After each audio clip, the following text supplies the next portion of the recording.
Hello and welcome back to another episode of the RRacing League here on MotoGP 20 in the Moto2 class, of course. This round is Phillip Island, but before we get into this, I do need to do a little bit of explaining.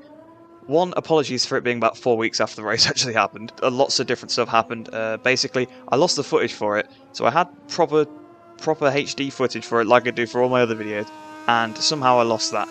I recorded it at home and then brought it back to uni because I visited for a weekend. That's where I recorded this actual video because I was actually at home for that league race. I've lost the footage for that somehow, but luckily I've got some lower quality version of the footage from when I was recording the commentary for it. I was actually having issues, luckily, so I had to record the screen like I would actually just recording a livecom video and extract the audio from that file. So I actually have some version of the footage, but it's very low quality and there's a lot of skips in it, so apologies for that. It doesn't look too bad on the screen, but the actual skips of the screen freezes are probably the worst part, so apologies for that. But let's head into qualifying now, and let's see how we get on. So here we are then in qualifying. I was actually getting a pretty good exit out the last corner there, revving it out to 5th gear. Currently we're actually sat in 2nd position with 6 minutes left in the session. So once again, like in Jerez, we seem to have got a pretty decent grid position already, but we're trying to improve our time. Vazel's currently on pole position. We're going to turn 1. Someone coming out the pits, X1, but he gets plenty out the way, so thank you there, X1, for getting out the way. When you come out the pits, obviously you don't actually have any control until you get right to the end, so he did a pretty decent job there, but we're sliding the rear tyre through the southern loop there as we try and get onto the straight down towards Stoners. We're 66 thousandths underneath Vazel's time currently, so we're on course for pole position as we go through the Stoner corner down towards the Honda hairpin. So hitting the brake once again between about the two motor boards. We've actually gone a little bit wide through the Honda hairpin there, trying to pick it up for late apex. A bit of a wheelie there by the middle of the corner because it's got on the power so aggressively. As we go into Siberia, somebody else is KG, but KG once again is getting out of the way of me, so that's very, very nice of him.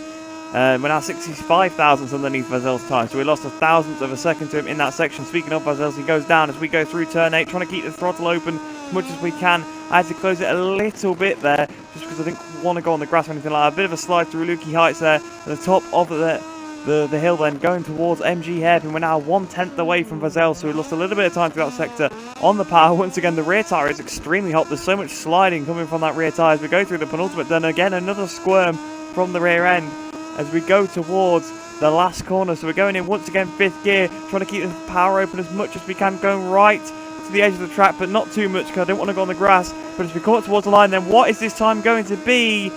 29.3, which leaves us in 2nd position, but it is an improvement, 3/10 down on Vazel's time. So in the end of the session then, that time that I had stood, but we did lose a position to our teammate Seafire. He managed to overcome himself. See, Vazel's his time was the same as well. So a front row start, that's our first front row of the season. You can see I'm just scrolling through and just showing the entire list of all the riders. We had a new guy in the league this time, Alfie Brooks, obviously just in front of John and Ninja there. So a new rider if you haven't recognised that name. So let's head into the race then, starting on the front row for the first time. This hopefully will bode well, and I've got the momentum behind me as well after that win in Jerez. So here we are then, down on the grid here at Phillip Island. Front row start. This is a real opportunity to try and get 2 wins in a row here. Considering this is a track where I'm very, very poor usually as well, that would be absolutely fantastic. But Vazel's is amazing at this track, so it's going to be difficult to beat him today. But waiting for the lights to go out then here. Lights out and away we go. Actually a bit of a poor launch off the line, not quite as good as we got in Jerez, although Seafire takes the lead as we go down towards the first corner. Darius is coming past us as well, side by side with Darius towards the first corner, just too scared to crash. We've actually got on the grass on the inside. I turned in way too much. We got a little bit of contact with from Mystic Prune there, but I turned in way too much, just being scared of hitting people. As we go towards the southern loop then, everyone seems to be checking up through the southern loop. Karma's had a crash behind, but going around the outside of everybody, so we're now back up into 4th position. It looked like we'd absolutely bottled that victory there for any chance of being in the lead group. We've actually managed to get back through, but we're going around the outside of Vazel's now. Can we try and do it on the brakes? We've not quite been able to get through, but Vazel's has gone extremely wide there into the hairpins. Up the inside, once again on the grass, I turned in too much trying to get the cutback. So on this first lap, I was a little bit nervous. Didn't want to make any contact, didn't want to have any crashes because I've not had the best luck on the first laps this season. But we started 3rd, we're still currently in 3rd at this point of the lap, behind the 2 MV Augustas though now, instead of behind Seafire and Vazel's. So Desmo Danny is going to be looking for a move past his teammate. Oh, he is. He's definitely looking for it. He's looking for the inside to Lukey Heights, but he has to back out of it because obviously you don't want to make contact with anyone. You definitely don't want to make contact with your teammate. As we go down the hill then, hitting the brakes for the MG Hairpin. Desmond Danny's got it wide. He actually has a bit of a slide on the way in as well, so that allows us to cut underneath him up into second position then. So Darius, now the only rider still in front. That's a fairly good first lap considering how much we messed it up as well. From third to second, of course, through that last corner and trying to take as much speed as we can through it. Darius actually went a little bit wide now to get off the power, so we definitely got the advantage. We're going to go up into power mode 2 probably in a second as well to try and make the overtake. Yes, we have. So in the slipstream then, down towards Doohan's corner. We're looking at the inside of Darius up the inside. We've taken the lead here at Phillip Island, but he's trying to hang it around the outside. He's so side by side with Darius around the outside through the southern loop. A little bit of contact there between us. So around the outside, still trying to hold it through. Now trying to get the cutback as he's got back up the inside of me, and we've done it. So we've got the cutback. We're back in front of Darius once again. So the two riders are battling for the lead. Jerez now battling for the lead here at Phillip Island as well through Stoner's corner. Hitting the brakes for the Honda Hairpin. We've now got the lead fully in front of Darius. We need to try and make a bit of a breakaway if we can, because I actually had pretty good pace. As we cut further on the lap through to Lukey Heights, we're still a little bit in front of Darius. We see there's a crash there for Vazels, and I believe Desmond Danny was also caught up in that. So those two once again come into blows, obviously like they did in Jerez. But at the end of that lap, we're going to see what the gap is. 30.1 fastest lap of the race, 0.3 of a second ahead of Darius in second position. But Seapower, my teammate, does the fastest lap of 30.1. At the end of this third lap, what is the gap? 0.3 of a second once again, still ahead of Darius at this point. At the end of this fourth lap, then Alfie Brooks has a crash. But see what the lap time is, 30.2. We're now 0.8 ahead of now Seafire as he overtakes Darius. They started battling on that fourth lap, which allowed us to get away a little bit. But at the end of this fifth lap, then now the whole lap of Seafire following us. 29.7 there, so a 29 in the race, unbelievable. 0.7 in front though, because he does a 29.6. So he actually caught a 10th up to us, even with that amazing lap. But at the end of the sixth lap, you can hear his triumph behind us, 0.3 of a second, so he is closing in. It seems to be a similar scenario to the previous race, leading with someone hunting us down, but this time it's our teammate at the end of the seventh lap. Then it's only 0.2 of a second now, so Seafire is definitely close up to us, and we can really hear slipstream as well from his corner.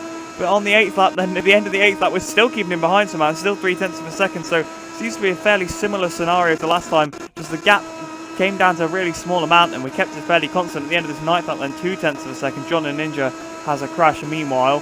So it just seems to be going over the line, showing the gap every time. And here we go, about to start the 11th lap of the race, a 30.0. So look at the pace, it was absolutely amazing. I actually almost put up to half a second on that lap though. That was a very good lap from me, almost getting in the 29s again.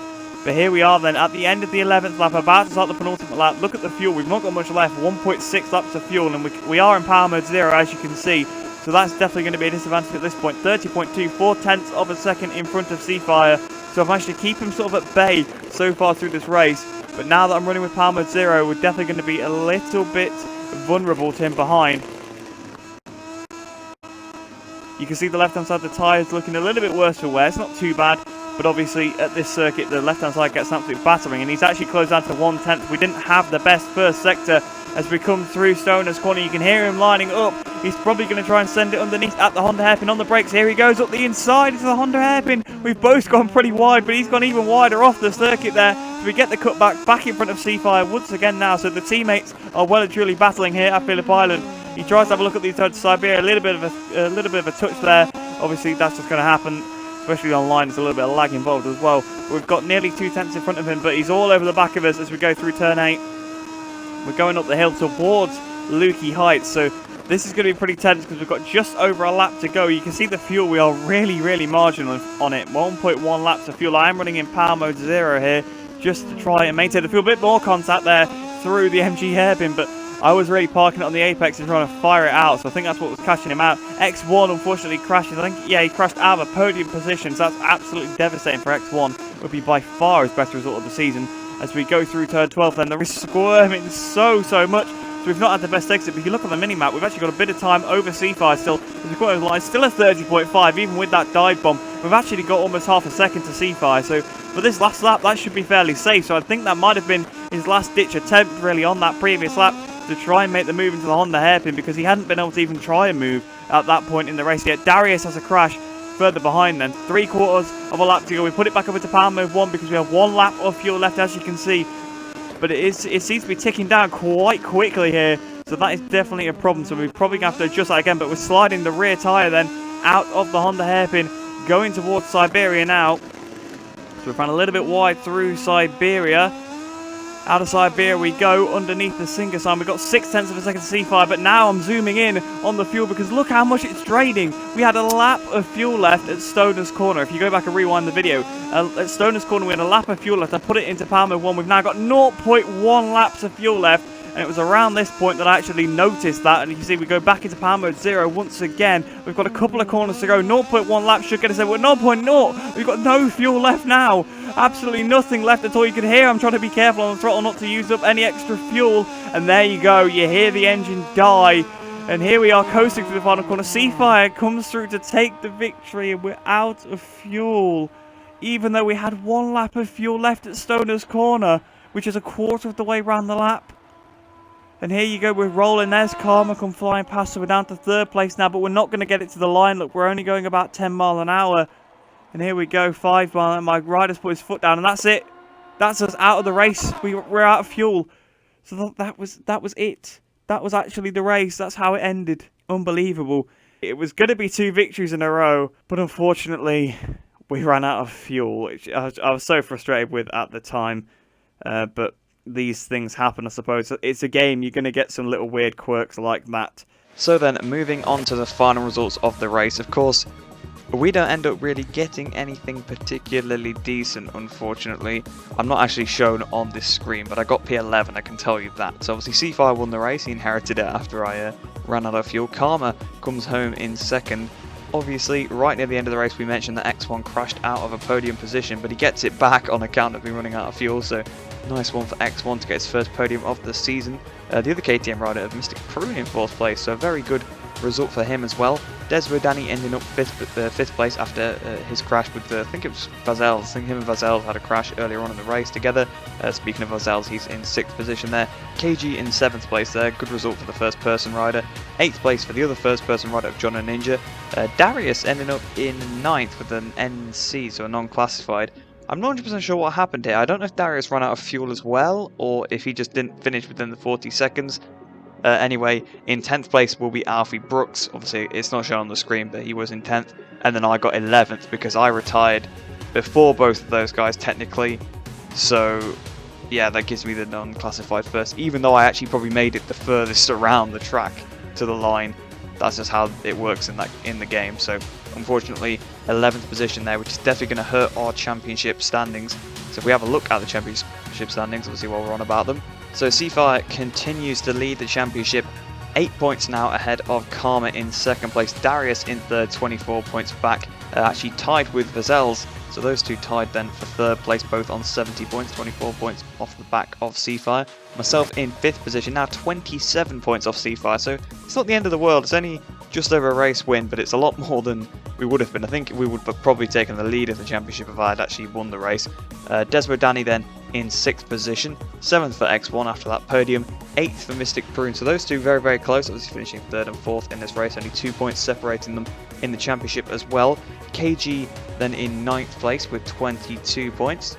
10th place for Sloppy Warlock then with 20 points. John and Ninja in 11th, Blake in 12th, 13th for Yeg, obviously Yeg not doing every race, and then Alfie Brooks has 6 points because obviously he's only done this one race here in Phillip Island. So let's see what that's done to the team's championship then, of course, with a few different riders doing pretty well actually, obviously like X1 and Mystic Prune both doing pretty well. It's going to help out their respective teams. The Petronas Sprinter Racing Team continue to lead with 161 points, ahead of the MV Augusta Forward Racing Team in 2nd, so we've got a 30-point lead then ahead of them. Sky Racing Team VR46 in 3rd place, just ahead of the Italtrans team, so pretty much that's just Chris versus Karma. Obviously Sloppy Warlock has got some points towards Sky, the Sky Racing Team, but he's not done too many races, so to be fair, 3rd and 4th place is only really one rider teams. The speed up then with 54 points, just in front of the Red Bull KTM IO team. So speaking of them, obviously with X1's podium, which I know I keep mentioning, but it's quite a nice result for him. It's definitely going to shape up the championship a little bit further down.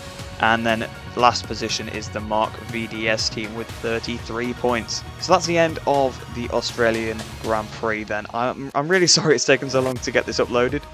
Basically, obviously like I said earlier on, I managed to lose the footage. And then the footage that I had, I know it wasn't great, there's a lot of screen freezes and that kept desyncing the audio, so I kept having to go through and resyncing the audio, which is probably why there's a couple of places where it's not synced correctly, so apologies for that, but I've done the best I can, and this video is finally out. But I can tell you that all the other rounds so far of RRacing, there is a few more still to upload, because obviously I've been a bit behind. I have actually got the full footage for them, so that is good. There shouldn't be any issues with that. But thanks for watching. Hope you guys have enjoyed that one. Hope you enjoyed the rest of your day. Hope you're all staying safe, and I shall see you in the next one.